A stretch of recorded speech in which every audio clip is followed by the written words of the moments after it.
Irmãos, o título da nossa mensagem é o encontro de uma condenada com seu Salvador. E o texto que nós vamos apreciar a início é João capítulo 8, versículo 10 ao 11. Texto do Evangelho de João, tão conhecido, da mulher que foi flagrada em adultério e levada até os pés de Jesus Cristo.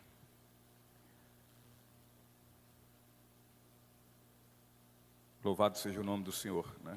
Dele ser misericordioso conosco, de quando nós sermos pegos em pecado contra o Senhor providenciar quem nos leve até seus pés, para que lá nós nos rendemos, ainda que sejam fariseus e hipócritas.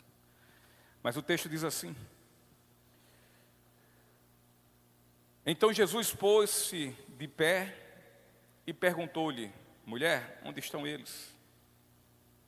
Ninguém a condenou? Ninguém, Senhor, disse ela. Declarou Jesus: eu também não a condeno. Agora vá e abandone sua vida de pecado. Nesse momento, queridos, Jesus já tinha acabado de retornar dos Montes das Oliveiras e chegava no templo. E muitas pessoas ali já foram ao seu encontro, já era um costume do Senhor ir ao templo. E essas pessoas iam lá porque queriam ouvi-lo, gostavam de ouvi-lo. E assim Jesus se senta e passa a ensinar as riquezas das suas doutrinas.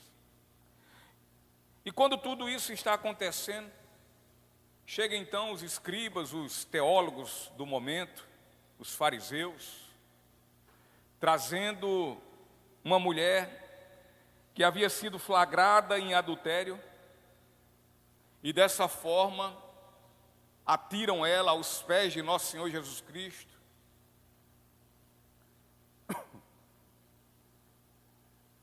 O problema é que atiram só a mulher. E até onde eu sei, adultério não pratica-se sozinho. Exceto quando a gente realiza ele no pensamento. E o Senhor disse que se assim pensarmos, já adulteramos. Adultério, na prática, não é um crime que é feito de forma solitária. O homem não estava lá. Onde estava o homem que, junto com ela, praticou aquele ato criminoso? É possível que aquele homem ele tenha corrido na hora do flagra, evadiu-se do local do crime, e dessa forma aqueles fariseus e hipócritas não puderam pegá-lo. Ou talvez ainda os acusadores daquela mulher, por serem machistas, resolveram acusá-la isoladamente, como ela fosse a ruim, o outro não. Talvez ela foi seduzida pelo bacana, ou o bacana foi seduzido por ela. Mas faziam isso desonestamente. Sabe por quê? Porque na verdade no coração daqueles homens o que eles queriam era apanhar Jesus no erro.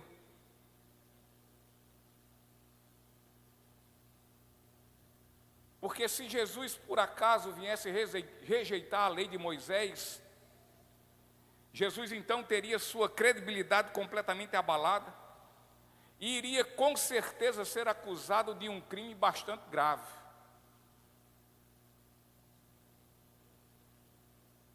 Mas por outro lado, se ele em nome de Moisés pronunciasse a sentença sobre a vida daquela mulher, seria acusado de atentar contra o Império Romano, que naquela época dominava todos os israelitas. E esse Império Romano era o único que tinha poder de sentenciar criminosos à morte. Então ele ia passar por outro problema. E essa narrativa nos dá o perfeito entendimento o quanto é cruel, o quanto é sem misericórdia e pervertido muito mais ainda o tribunal dos homens, dos seres humanos. em relação ao tribunal de Deus. Afinal, no tribunal dos homens, a mulher, ela foi envergonhada e automaticamente condenada à morte. Já no tribunal de Deus, ela foi advertida, ela foi exortada a quê? A deixar seu pecado e viver uma vida com um novo recomeço. E quanto a isso, queridos, o rei Davi afirmou, aí eu digo, penso uma palavra forte. O rei Davi, uma certa vez, afirmou que é melhor, infinitamente melhor, cair nas mãos de Deus do que cair nas mãos dos homens. Porque Deus é misericordioso, os homens não são. Os seres humanos não são. No tribunal de Deus, queridos, ainda que um ladrão tenha sido condenado, e estando ele à beira da morte, ele ainda foi salvo, porque arrependeu-se dos seus pecados. No tribunal dos homens, suas bocas têm gosto, sabe de quê? É sangue. No tribunal de Deus, ao contrário, exala um perfume, e esse perfume é o perfume da misericórdia, e tem o sabor da graciosa compaixão do nosso Deus. E eu quero juntamente com vocês observar no Evangelho de João, no capítulo 8, versículo 1 ao 11, 3 momentos fundamentais nessa história, que vão trazer a gente lições maravilhosas, vão edificar nossas vidas, e portanto prestemos atenção. Vamos ver agora esses 3 momentos, exatamente na história do encontro dessa mulher plenamente condenada com seu Salvador. E o primeiro momento, ele vai aqui refletir sobre o grande sofrimento de uma acusada, de uma pessoa acusada, quando ela está sob acusação do seu erro. O quanto há sofrimento, o quanto há dor. O versículo 1 ao 3 diz assim: Jesus voltou ao Monte das Oliveiras, mas na manhã seguinte, bem cedo, estava outra vez no templo. Logo se reuniu uma multidão e ele se sentou e a ensinou. Então os mestres da lei e os fariseus lhe trouxeram uma mulher pega em adultério e a colocaram diante da multidão. Nós sabemos que a palavra de Deus nos afirma na carta de Paulo aos Romanos, no capítulo 6, versículo 23, que a recompensa do salário, ou a recompensa do pecado, o seu salário, é a morte. Nossas vidas são cheias de muitas escolhas. Nós temos que tomar várias decisões. E existem 2 caminhos a serem percorridos: o caminho de erros e o caminho de acertos. E certamente haveremos de enfrentar suas consequências naquilo que acertamos e também naquilo que erramos. As escolhas erradas fatalmente nos levarão a colhermos sofrimentos. Se queremos saber se algo é certo ou errado, nós temos que nos fazer a seguinte pergunta: isso que eu quero fazer, ou isso que eu já fiz, eu posso contar às outras pessoas, sem que haja algum tipo de constrangimento? Se nós quisermos saber se o que nós fazemos é certo ou errado, para entender isso, só basta fazermos essa pergunta: eu posso contar a Milena? Eu posso contar a Gabriel?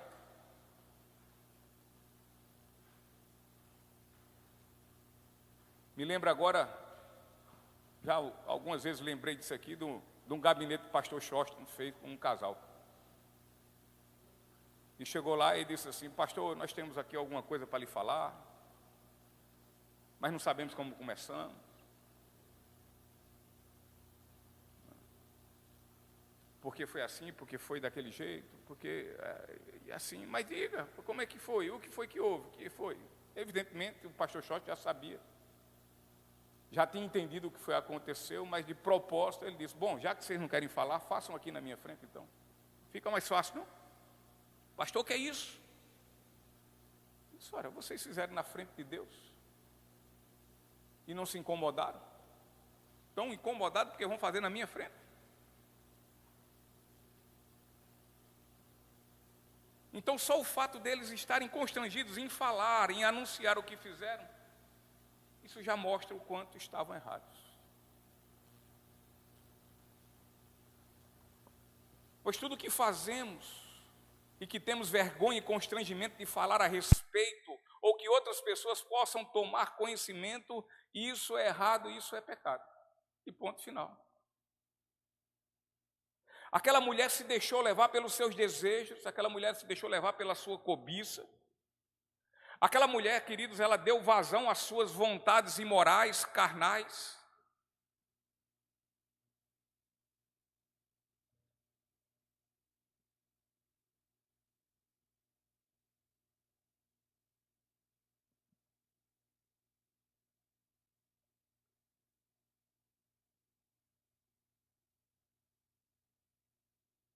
E assim ela caiu nas teias, nas armadilhas, nas ciladas do pecado, sofrendo a vergonha, exatamente quando o seu pecado lhe foi exposto. E não somente exposto a ela, claro, mas publicitado. E o adultério era, aos olhos da sociedade judaica, algo considerado como um dos mais terríveis, horrendos, feios pecados. Não havia escapatória e saída para aquela mulher, afinal ela foi pega em flagrante delito, no ato. E, portanto, não havia como ela se esquivar. Não tinha possibilidade dela negar que não era ela que ali estava. A sua relação sexual com outro homem foi testemunhada por aqueles que naquele momento a acusavam. Então ela foi cruelmente humilhada e publicamente humilhada.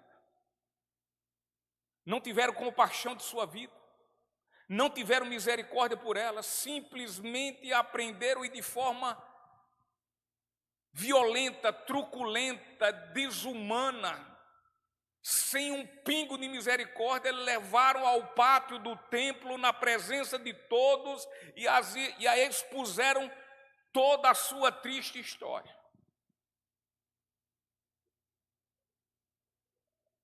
Acabaram com aquela mulher. Deixaram suas emoções rente ao chão. Envergonharam aquela mulher. Envergonharam de forma terrível diante de todas as pessoas que ali estavam. E juntamente à sua dolorosa vergonha, somava-se a sua dor, a sentença condenatória e antecipada que já havia sido estabelecido exatamente por aqueles seus carrascos e verdugos acusadores. Ela estava condenada à morte. Aquela mulher estava sofrendo o medo de estar com um pé na sepultura. Ela, queridos, não foi só humilhada. Ela não foi tão somente acusada, mas ela já estava condenada à morte, ao apedrejamento. A religião a acusou e a sociedade a condenou. E a soma desses dois atos, da religião e da sociedade, resultou em grande e profunda e miserável humilhação. O segundo momento que nós vamos ver aqui nesse texto, nesse encontro dessa mulher com Jesus Cristo, o que nós podemos verificar é o quão terríveis, quão maldosos, quão ruins, quão maus, quão incompassíveis e sem misericórdia eram os seus acusadores. Jesus já era conhecido por muitos. Os grupos religiosos, os fariseus, os escribas, os doutores da lei, os teólogos da época, estavam profundamente contaminados por grande inveja, pois eles queriam prender e matar Jesus. É o que tinha em suas mentes. E Jesus estava ensinando aqueles que o ouviam no pátio do templo, quando enfim eles chegam com aquela mulher e levam até o Senhor. E ali eles expõem completamente sua falta, publicamente, aos gritos. E pedem ao Senhor Jesus, tratando-o nesse momento como um mestre, que venha julgá-la. E embora, ao acusá-la, já havia eles a condenado, porque havia gosto de sangue na boca de seus acusadores. E diante da postura cruel dos seus acusadores, podemos perceber o seguinte: podemos perceber aqui a sua maldade, a perversidade entranhada na mente daqueles homens, daqueles acusadores, os acusadores daquela mulher. O versículo 3 e 4 diz: os mestres da lei e os fariseus trouxeram-lhe uma mulher surpreendida em adultério, fizeram-no ficar em pé diante de todos e disseram a Jesus: mestre, esta mulher foi surpreendida em ato de adultério. A última coisa que aqueles doutores da lei, aqueles teólogos, aqueles fariseus, a última coisa que eles estavam preocupados era com o bem-estar da comunidade. Não estava nem aí. A derradeira coisa que aquele povo estava preocupado, que aqueles homens estavam preocupados, era com a ordem moral da família, um bem-estar da família. Não.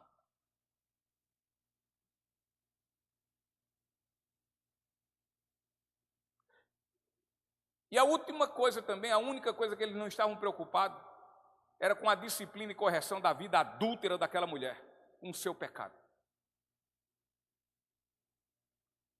Portanto, a sua acusação sobre a vida dela, daquela mulher, era motivada por um intuito único de tentar incriminar a nosso Senhor Jesus Cristo. Podemos perceber por aí o quão são ruins, o quão eram maldosos, perversos aqueles homens. Eles não estavam preocupados se aquela mulher ia passar por um constrangimento que passou. Eles queriam mais que ela se danasse e fosse para o inferno. O que eles queriam era atingir o seu objetivo, o seu alvo era Jesus. Eles queriam matar Jesus. Eles trouxeram à tona o pecado daquela mulher, mas não com o intuito de ajudá-la, mas com o intuito de matar Jesus Cristo.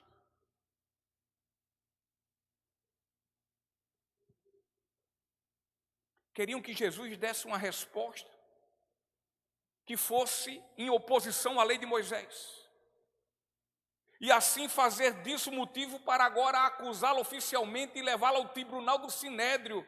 E dessa forma atingir os seus propósitos, o propósito de destruir toda a capacidade que Jesus tinha de estar influenciando as pessoas.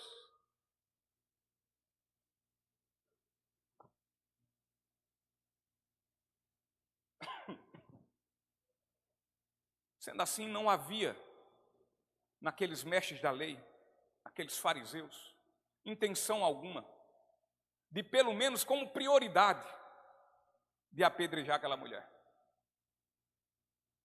Talvez se Jesus ali pisasse na bola, que jamais isso aconteceria, eles deixariam aquela mulher, vai-te embora, a gente já conseguiu o que queria, vai, se deita com quem quiser, estamos nem aí com você, vá para o inferno, cachorra.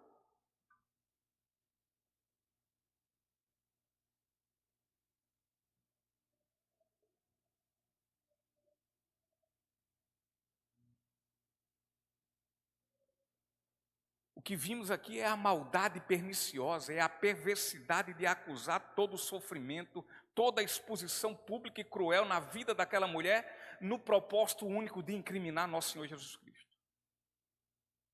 Todo medo, toda vergonha, ou seja, todo sentimento daquela mulher, nada significava para aqueles homens, nada disso sensibilizou seus corações. Muitas vezes as pessoas agem assim. Agem dessa forma quando veem outras que cometeram algum delito e pecado, inclusive, infelizmente, dentro da igreja. O fato de expor a vida do irmão não é a intenção de ajudá-lo a ele se retratar, a ele se arrepender, a ele se consertar. Mas a vontade antes disso é humilhar, é colocá-lo numa posição também humilhando o outro e ele ficando numa condição de superioridade em santidade.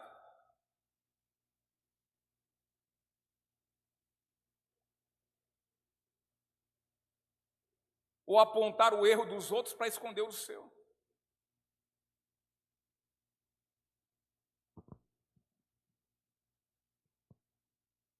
Os fariseus usavam sua autoridade, sua condição de líderes, com o intuito somente de acusar e condenar, nunca com o objetivo de estender a mão de graça e tratar e restaurar.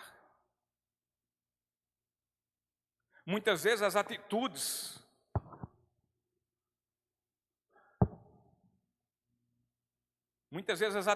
na igreja, ao ver um irmão em erro, é de somente escarnecer, é de expor a vergonha, é de julgar, é de condenar, é de expulsar. Expulso, bota para fora, disciplina.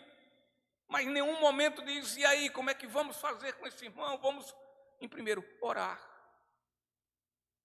conversar, dizer, irmão, você errou, mas eu estou aqui, eu quero orar contigo, eu quero te ajudar. Mas muitas vezes não é isso que acontece.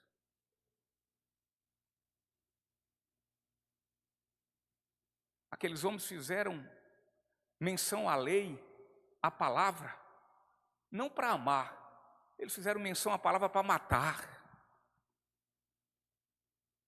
Na igreja acontece assim também. Falamos e evocamos a palavra de Deus para escarnecer, para acusar, para excluir e para expulsar.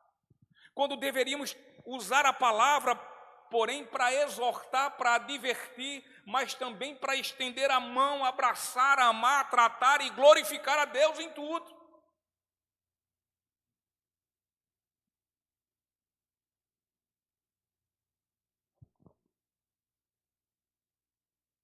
A mulher adúltera foi na mão dos mestres e fariseus somente, sabe o que? Um bode expiatório.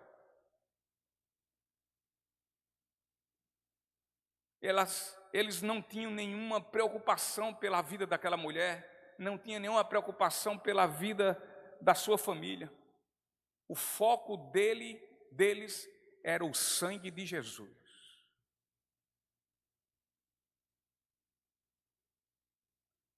A outra coisa que nós podemos enxergar aqui nessa sua perversidade, nessa sua maldade dos seus acusadores, é o quanto eles eram dissimulados e falsos. Terrível. A falsidade, a dissimulação, ela é algo absurdo, é nojento. Então podemos ver dentro da sua maldade, da maldade daqueles acusadores, esse fato, essa característica neles. Eles eram hipócritas.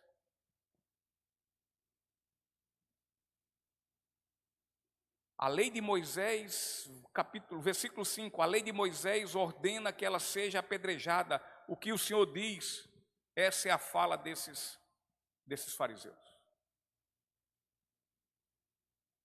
E aí, qual é a atitude que você vai tomar?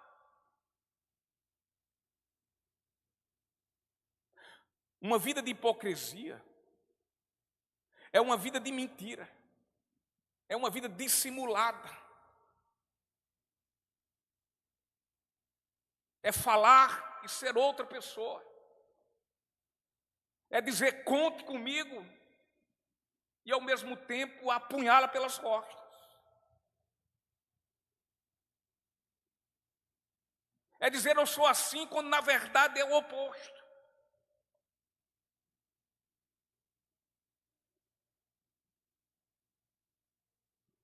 É aquele que não tem coragem de sentar e conversar, mas tem esperteza, é doutor em falar por trás. E principalmente as pessoas que são concordantes ao que ele quer falar e ao que ele quer dizer. E que agem da mesma forma. Uma vida de hipocrisia é viver contrariamente àquilo que se fala. Hipocrisia é falar e não fazer qualquer esforço em viver. É não lutar em ser pelo menos semelhante ao que fala.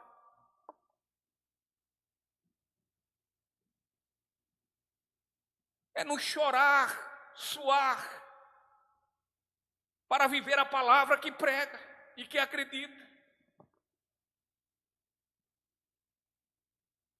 Pelo menos teu suor, teu choro, ter a luta, teu desprendimento, ter a vontade. A postura hipócrita dos acusadores daquela mulher foram muitas, e entre elas é que em suas bocas eles diziam que tinham amor pela palavra. Olha o que eles falam, vão logo de cara. Na lei diz assim, na palavra diz assim, na Bíblia diz assim.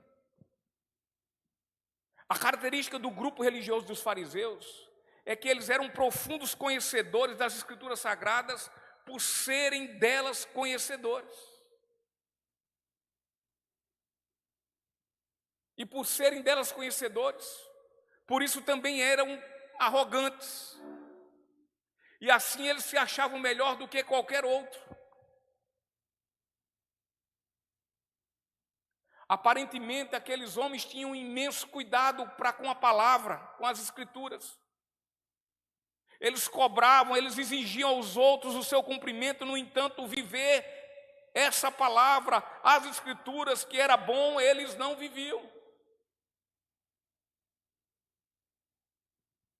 E Jesus, por isso, os exortou e os advertiu por tal conduta dissimulada e hipócrita. Jesus, em Mateus capítulo 23, versículo 27, ele diz assim, que a aflição os espera, mestres da lei e fariseus, hipócritas. São como túmulos pintados de branco, bonitos por fora, mas cheios de ossos e de toda espécie de impureza por dentro. Aqueles homens eram religiosos, mas eram mascarados, eram dissimulados, sabiam acusar os outros, sabiam cobrar dos outros, eram espertos em identificar pecados nas pessoas. Porém, quanto às suas próprias vidas, eles não sequer olhavam interiormente, eles não faziam em hipótese alguma qualquer autorreflexão, autoexame sobre si próprios. Eles não identificavam os seus pecados. E se por acaso eles reconhecessem algum pecado, eles escondiam seus pecados debaixo de suas máscaras. Eles escondiam debaixo de suas vidas falseadas e mentirosas. Eles se julgavam defensores da família. Mas a última preocupação que aqueles homens tinham era com a família, e a família especial daquela mulher. A preocupação única que eles tinham é de matar Jesus.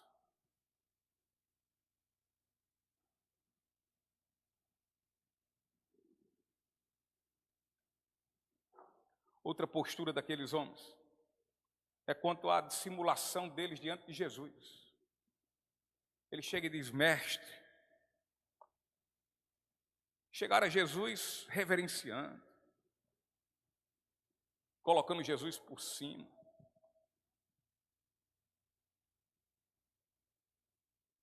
Trataram Jesus com respeito em sua palavra, em sua forma de dirigir-se a Ele. No entanto, um respeito falseado. No entanto, um respeito superficial. No entanto, uma reverência mentirosa e hipócrita. Aquele quem os acusadores chamavam de mestre com suas bocas, eram os mesmos que em suas mentes e no seu coração, nos seus corações, planejavam matá-lo. Mateus capítulo 15, versículos 7 e 9, nosso Senhor diz: hipócritas, bem profetizou Isaías acerca de vocês, dizendo: este povo me honra com os lábios, mas seu coração está longe de mim. Em vão me adoram, seus ensinamentos não passam de regras ensinadas por homens. As palavras dos acusadores são só palavras e somente palavras. A reverência deles a Jesus é só da boca para fora. Nada vinha do coração. Nada vinha de uma verdadeira fé. Nada vinha da fé que se submete. As suas palavras não vinham de uma fé que é obediente. As suas palavras não vinham de uma fé que se doa. A sua fé não vinha da fé que sabe quem realmente é aquele a quem eles têm chamado de mestre. As palavras dele não vinham daquele que tinha uma fé, de uma fé que transforma, que faz de uma velha nova criatura. Não vinha desse tipo de fé. E diante de sua dissimulação não conseguiram com Cristo.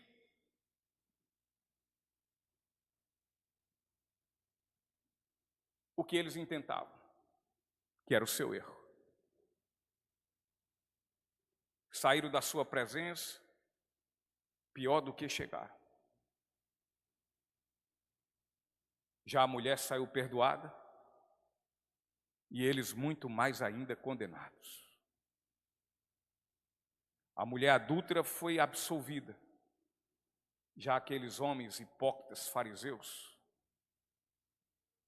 seus acusadores foram plenamente condenados.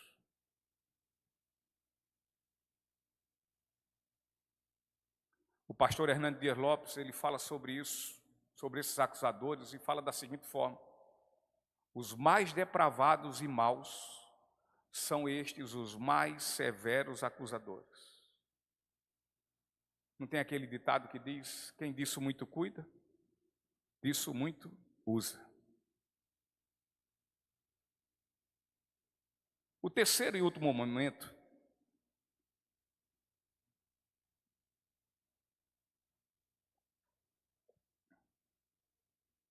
reflete aqui quanto à misericórdia e graciosa compaixão de nosso Senhor Jesus Cristo. O versículo 7, 8, 9 diz assim: eles continuaram a exigir uma resposta, de modo que ele se levantou e disse: aquele de vocês que nunca pecou, atire a primeira pedra. Então inclinou-se novamente e voltou a escrever na terra. Quando ouviram isso, foram saindo um de cada vez, começando pelos mais velhos, até que só restaram Jesus e a mulher no meio da multidão. Aquela mulher desobedeceu e pecou, é fato. mas Deus providenciou o sacrifício para o perdão dos seus pecados. E Jesus é esse, ele morreu pelos seus pecados e pelos pecados de todos os pecadores que se arrependem e creem no seu nome. Sendo assim, queridos, Jesus, como propiciação, como pagamento dos pecados de todos os pecadores que nele creem, Jesus podia perdoar os pecados daquela mulher, assim como ainda hoje pode perdoar os meus e os seus pecados. Contudo, que haja uma sincera e verdadeira confissão de pecados implicada em arrependimento, imediatamente em arrependimento.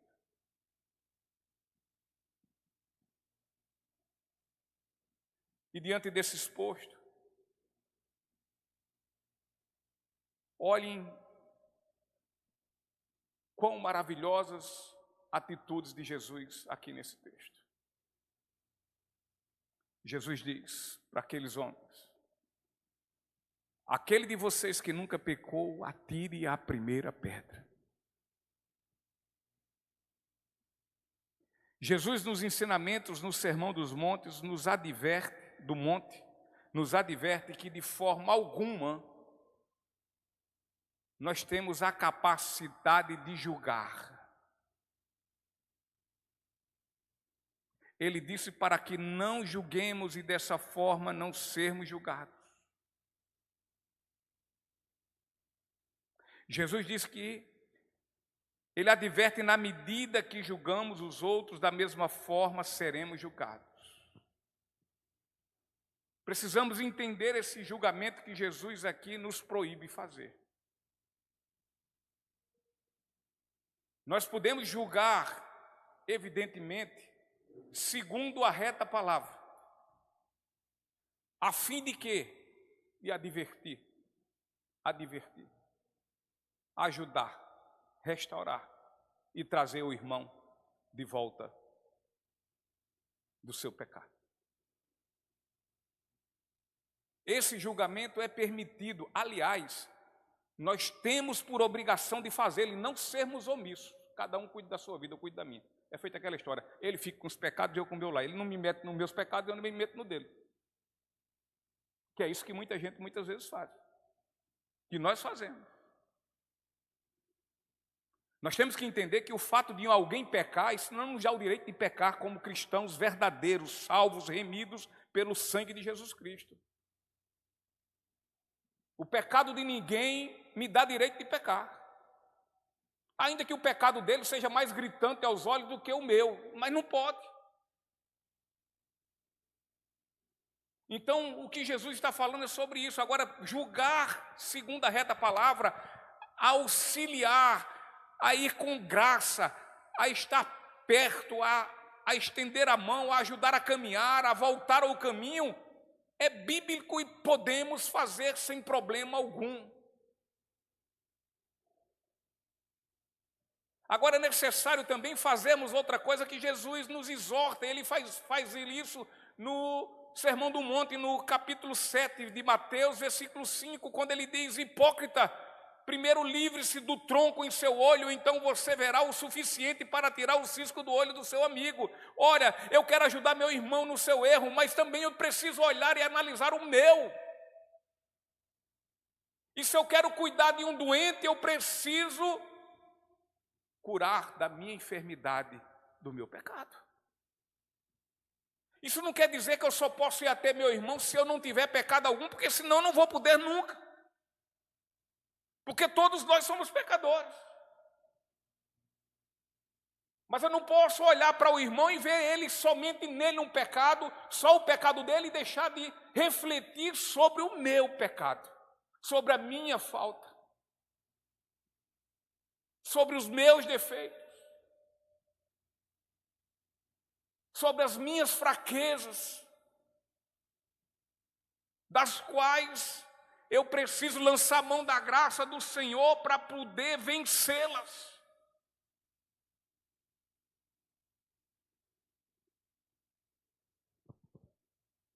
Olhamos para os delitos e pecados dos outros, esquecemos dos nossos. Isso é que não pode.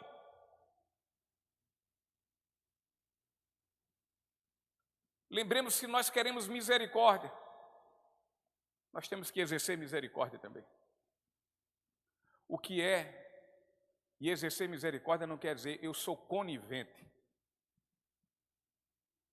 Eu admito que está certo, então. Eu aceito isso. Jesus é misericordioso, mas ele não é tolerante com pecado nem meu, nem seu, nem de ninguém.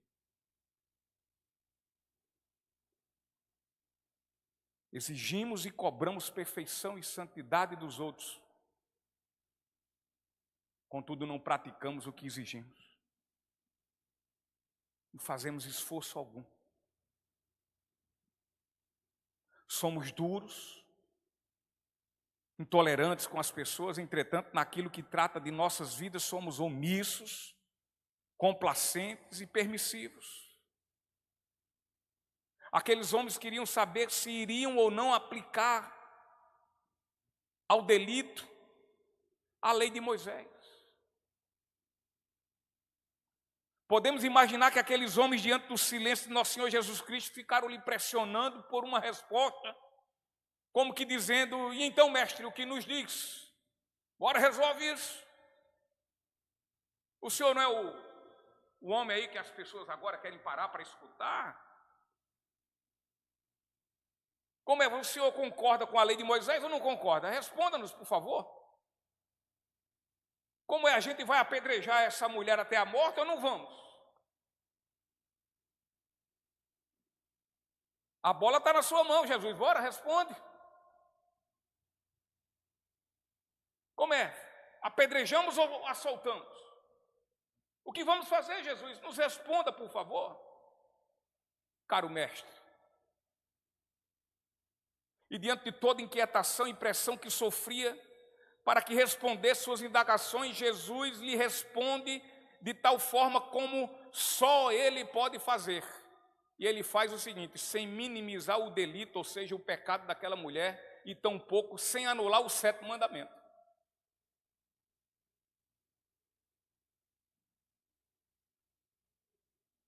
Porque para Jesus ali, sim, de fato, cabia a aplicação da lei de Moisés, sem implicar, porém, que ele desejasse a morte daquela mulher. A lei diz isso. Mas o meu desejo não é isso. E Jesus lhe mostra que eles não estavam aptos a executar aquela lei. Porque aqueles que queriam matar aquela mulher pelo crime de adultério, vejam mesmo, eram os mesmos que queriam praticar um crime ainda mais horrendo. Eles queriam assassinar o Filho de Deus. Portanto, Jesus lhe responde assim: aquele de vocês que nunca pecou, atire a primeira pedra. E esses mestres da lei e os fariseus estavam agindo na competência como testemunhas e acusadores. Porém, o pecado daquela a quem acusava não era em nada comparado com a depravação de suas vidas.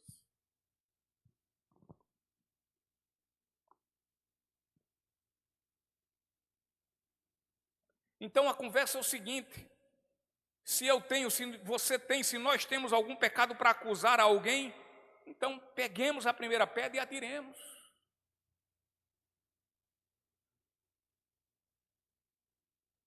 Mas antes de fazer isso, certifique-se e nos certifiquemos. Se existe em minha vida, na sua vida, na nossa vida, algum pecado que nos condene também. Jesus não tinha e não tem pecado algum. E sabe o que Jesus fez? Ele não condenou aquela mulher, ele a perdoou.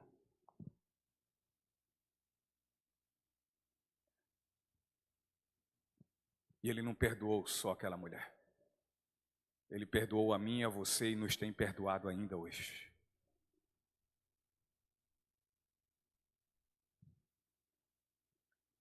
Jesus também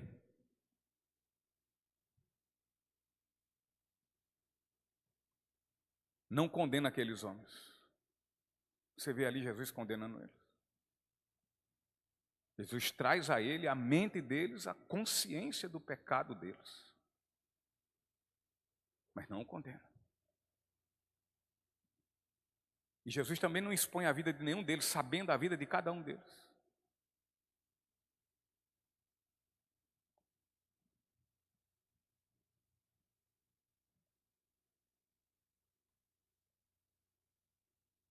Há um pastor, o pastor William Barclay, ele conjectura, na verdade, ele imagina que Jesus, quando enfrentou aqueles miseráveis, sádicos e cruéis acusadores,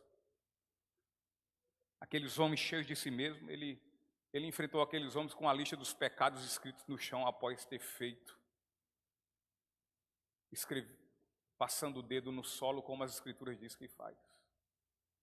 Só uma conjectura. Pode ter sido. E quando Jesus vai e expõe a lista dos seus pecados, aí ele olha para eles, pronto, agora faça o seguinte. Você que nunca pecou, pega a pedra e seja o primeiro a tirar.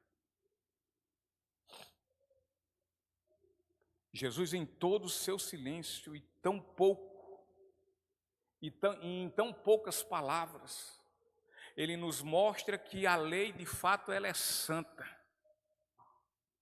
Ela é boa. E Jesus também aqui, em tão poucas palavras, nos mostra que o pecado é maligno, é terrível. Ao tempo também que Jesus mostra que o seu amor pelos pecadores, ele é infinito, ele é eterno, louvado seja o nome do Senhor. Jamais alguém pode ser salvo por ele ter guardado a lei, porque ninguém a consegue. Ninguém consegue guardá-la. Ninguém consegue cumprir os 10 mandamentos, ninguém, absolutamente ninguém.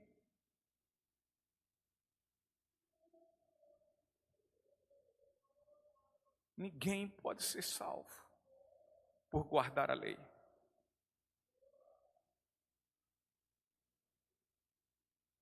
Da mesma forma que é verdade que ninguém jamais foi salvo por graça, sem que antes esse fosse convencido dos seus pecados por meio da lei. Somos salvos pela graça. Amém. É verdade. Mas antes temos que reconhecer os nossos pecados, para que venhamos usufruir da bênção, da graça, da salvação que a graça nos concede na pessoa de Jesus Cristo. Os acusadores que envergonharam a mulher, a fim de envergonhar a Jesus, eles foram antes envergonhados pelo Senhor. Aquela mulher adúltera que chegou envergonhada diante de Jesus e também humilhada, ela foi absolvida por ele e tendo sua vida glorificado o nome do Senhor. A vida dela glorificou.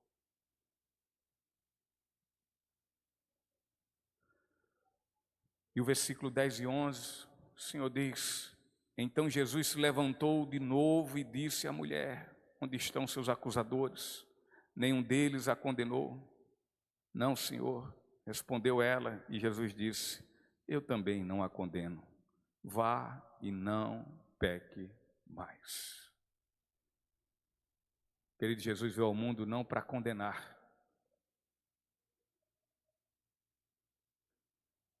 mas para salvar todo aquele que crer no seu nome.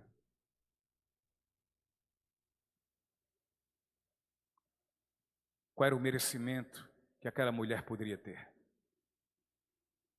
Ela merecia morrer. Porém, Jesus usa seu poder e sua glória para restaurar a vida daquela mulher. Como um dia restaurou a minha, restaurou a sua. Jesus, ele veio para os doentes. Ele não veio para o que se acham sãos, saudáveis.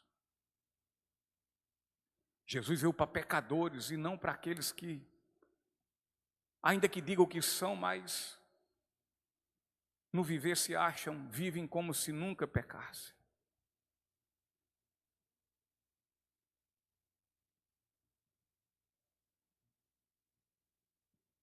Jesus veio para os perdidos. Lembra quando nós vivíamos perdidos, sem rumo, sozinho no mundo e sem Deus? E Jesus veio ao nosso encontro. Jesus preparou o encontro. Jesus levou alguém, levantou pessoas para nos levar ao encontro dele. Aqui foi hipócritas. Jesus levanta quem quer. Fariseus, falsos crentes, levaram aquela mulher até Jesus. E não levaram para ser salva, levaram para ser acusada. Aí Jesus usa quem quer. Usa 4 amigos fiéis e maravilhosos. Esses são 4 amigos. Você quer saber se você tem amigos, se esses seus amigos lhe levam para Cristo? Se eles lhe afastam de Cristo, ele não é seu amigo. Ele pode ser até um colega, um companheiro de trabalho, alguém que lhe ajuda nisso ou aquilo outro. Aí tem pessoas que dizem, é muito melhor ter amigo lá fora do que dentro da igreja. Não, não pode. Agora, você quer fazer a regra de um fariseu hipócrita dentro da igreja, quer fazer uma exceção de um fariseu hipócrita dentro da igreja com a regra de todos, aí é complicado. Mas 4 amigos que levam a gente ao encontro de Jesus é maravilhoso, que foi o caso daquele paralítico. Suaram, Clarinha, o botaram na maca, saíram carregando, Deus sabe de onde vinham andando, enfrentaram uma multidão que não conseguiam deixá-lo. O que é que eles fazem? Sobe ao teto da casa, tiram todo o telhado, amarram cordas, pegam ele e desce até Jesus. Isso é amigo. Isso é amigo. Amigo que dá exemplo de amizade e que nós devemos seguir esse exemplo e levar muitos outros, assim como aqueles 4 levaram outros ao encontro de Jesus Cristo.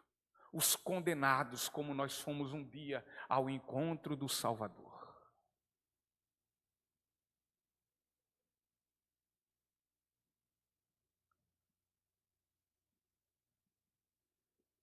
O ministério de Jesus na terra aconteceu para que cumprisse o propósito da salvação que Deus tem para toda a humanidade que crê no nome de Jesus. Jesus, queridos, ele veio para essa terra para pagar os nossos pecados. Jesus veio nessa terra para esse mundo caído para perdoar os nossos pecados. E isto é algo que custou muito. Para nós, 0, porque é graça. Mas custou o verter do sangue do Filho de Deus, o Cordeiro Santo de Deus que tira o pecado do mundo. Custou sua vida. Custou caro. Custou a vida do unigênito de Deus.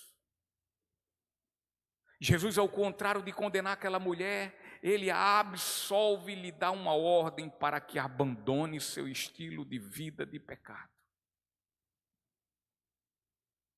Precisamos ir às muitas adúlteras que estão aí fora. Não adúlteras porque adulteraram seu marido,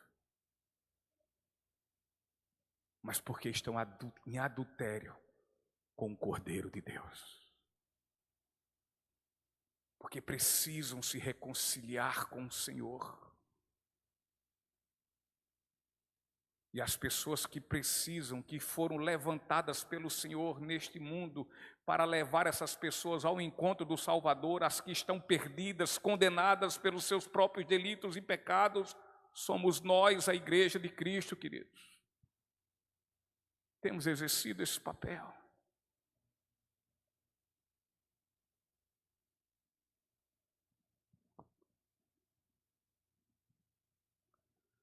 Ele absolve aquela mulher. E ele dá uma ordem. Sabe qual foi a ordem? Ele diz: vá, abandone seu estilo de vida. Abandone o seu pecado. Torne-se uma nova criatura. Vá, mude de vida. Nós não podemos, como crentes, viver como salvos, como aqueles que fomos perdoados, sem mudança de vida. Sem que as pessoas olhem na gente e vejam alguma mudança.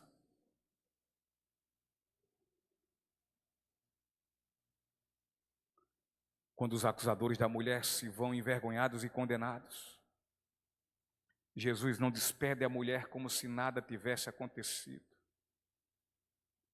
Mas ele exorta aquela mulher.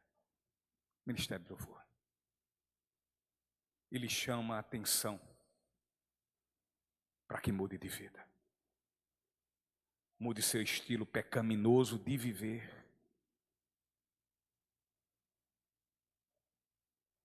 Jesus diz que tu seja transformada.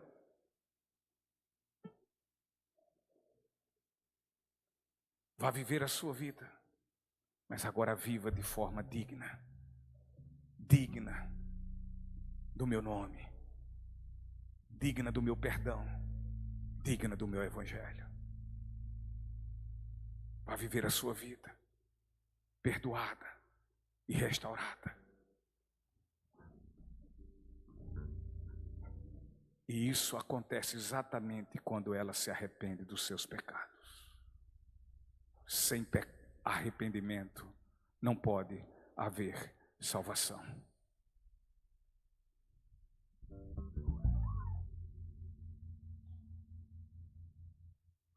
Esta ocorrência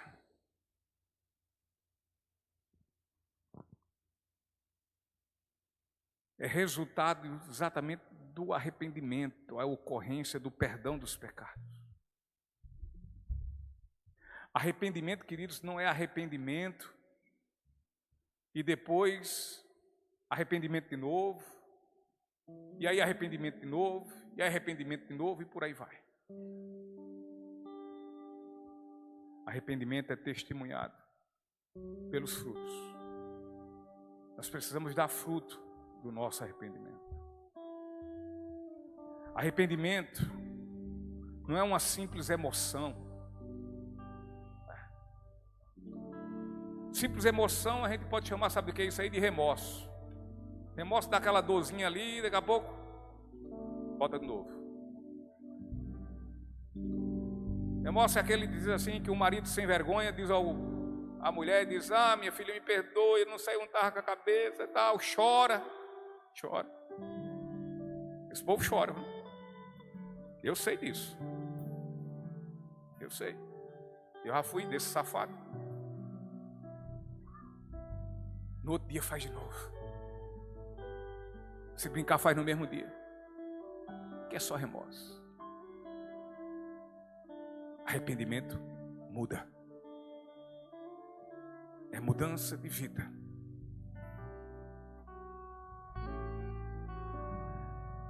Arrependimento é testemunhado pelos nossos frutos. Eu não sei você, mas em mim dá uma tristeza tão grande quando eu vejo alguns frutos em mim minguado, murchinho, que eu sei que o Senhor está olhando para mim e está triste comigo. Está triste.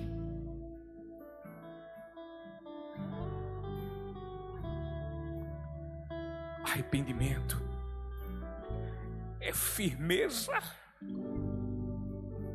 na luta, é botar a faca aqui e trincar os dentes e lutar contra o pecado que arde aqui em nossa carne, em nossos pensamentos, no falar.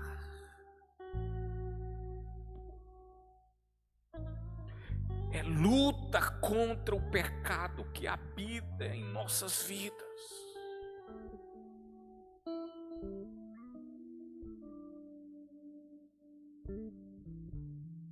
Bote em mente e botemos em mente que não é porque Jesus nos perdoa que isso pode nos fazer cada vez mais tendenciosos a pecar. Mas Ele está lá ao lado de Deus Pai, intercedendo por nós. Ele é nosso advogado fiel. Jesus, Ele não tolera pecado nenhum. Não é porque ao confessarmos, ao nos arrependermos, alcançamos misericórdia e Ele nos perdoa, que isso nos licencia a viver pecando. Ao contrário, isso é para nos impulsionar, nos motivar, nos incentivar a lutar contra o pecado e pedir ao Senhor da sua graça e misericórdia que nos livre da vergonha de envergonhar.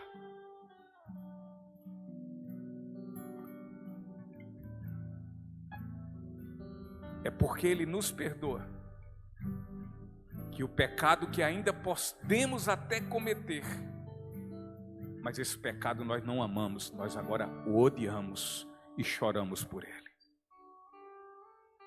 A consciência em nossa mente do perdão de Jesus nos leva a uma vida de obediência. Repare bem.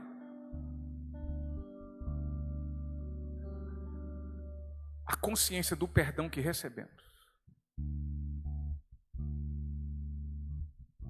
nos leva a uma vida de obediência. Então podemos entender, ao fim disso tudo, que os mais depravados e maus de todos os seres humanos, estes são os mais severos apontadores, acusadores. Os mais depravados e maus. Agora, aqueles que são santos, e santos no termo de separados para Deus, não é porque não tem pecado. Vamos lá. Aqueles que são remidos do Senhor, aqueles que alcançaram misericórdia, aqueles que estão debaixo da sua graça, aqueles que foram perdoados dos seus pecados, aqueles que têm a ideia do quanto pecadores são e por isso imerecedores do seu amor, representado em Cristo Jesus, na cruz, no Gólgota, aonde lá Ele verteu o seu sangue, aonde lá Ele purificou as nossas vidas de todos os nossos pecados, aonde Ele nos deixou mais alvo que a neve. Estes devem ser os mais misericordiosos de todos.